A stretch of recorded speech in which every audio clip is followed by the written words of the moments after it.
Matt Fraction's Batman series has officially wrapped up its first volume with issues 1 through 6, and I have to say, this is a pretty great start to something that feels familiar but evolved. Originally released in September of last year, Matt Fraction of Hawkeye fame and Jorge Jimenez teamed up for a brand new #1 for the Caped Crusader. A momentous occasion for comic readers old and new, since the Batman books have had a total of 4 #1s in his almost 100-year-long existence. But with a new beginning, are we going back to basics, or are we going to deal with the stories previously done by creatives such as Tom King and Chip Zdarsky? Well, with Zdarsky's run being somewhat of a course correction from King's divisive run, Fraction continues the thematic through line that Zdarsky laid out. This is a Gotham who doesn't have Jim Gordon as commissioner, a Batman who's hunted by cops, a new criminal organization orchestrated by someone completely new to the game, and a Bruce Wayne who simply wants to do the right thing, alongside an AI Alfred. So like I said, it's familiar but evolved. But what makes this a refreshing run for the character? My lovely viewer, that is the blue. You see, Batman's costume and design is often representative of who he's trying to be. All black and gray without the undies in the front, that's serious, dark, and edgy. We like this Batman. Thanks, Scott. Batman still got that color scheme going, but has his undies on? Well, that's classic and timeless. Hell, you can give him a frickin' battle axe, spikes, and knives inside his ears, and my neurons will fire, cause that's just all around awesome. But the blue is something that's really special to me. Blue on Batman tends to be representative of him trying to do better. It's him failing and getting back up and trying to be much more than just the reason criminals breathe easier when the sun rises.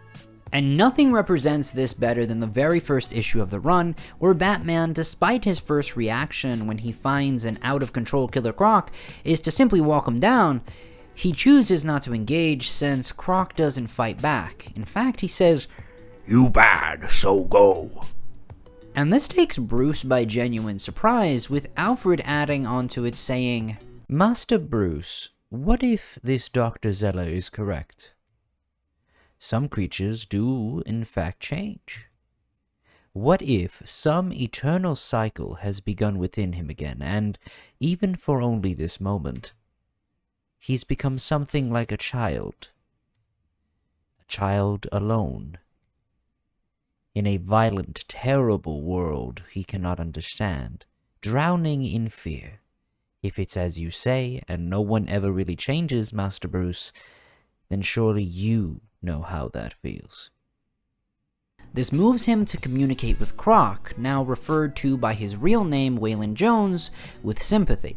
He even takes off his cowl so Waylon can see him for who he really is. Regardless if he'll remember him or not, Bruce made the effort to understand that Waylon knows that he looks scary, mean, and that he's broken. And he even expresses that he's possibly inherently bad in the simplistic language of a child. Shortly after this, though, Dr. Zeller, a new character in this run, comes to Waylon's aid and promises to help him. Then, Waylon turns to Batman and asks who will help him as he leaves him with his T-Rex toy. Bruce then makes his way back to Pennyworth Manor, places the toy on the shelf, and answers a call coming from Tim Drake, who's operating as Robin.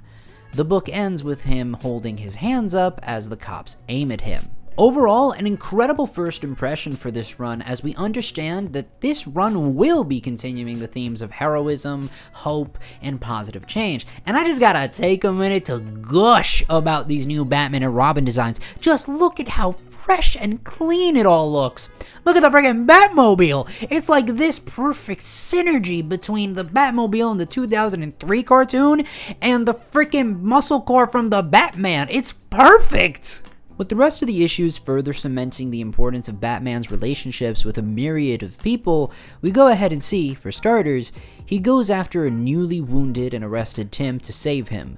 However, with Vandal Savage as commissioner, Batman is labeled as a cop killer, further cementing their efforts to protect and save Gotham from the powers that be just that much more difficult.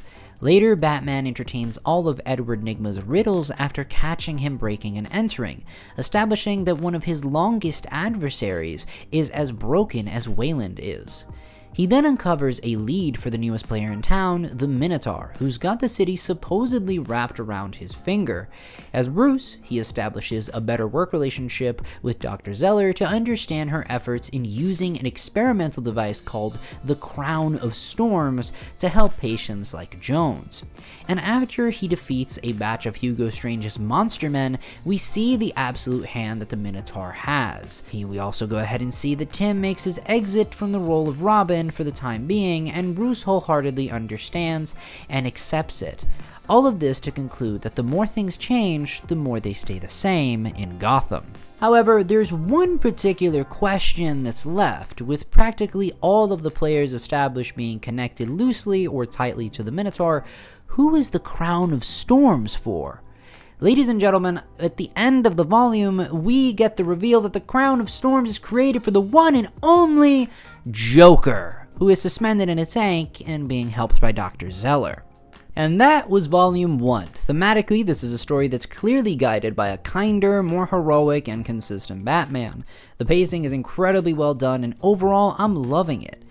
If you're able to get your hands on a trade paperback or a hardcover, then you should definitely get it. It's got amazing art and a great foundation for what's to come for The Dark Knight.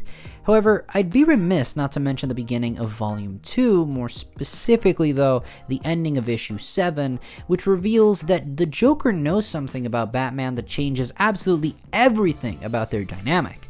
Now, I won't spoil what that is, but I will say that there are some great videos online tackling this and whether or not it's a worthwhile shakeup to the status quo. But we'll get to that when Volume 2 wraps up. And before I forget, for all of you who are waiting for Part 2 of my Daredevil series, don't worry, that's coming next. Till then, everyone, it's your boy Foster, and I'm signing off. Have a good day and a good night.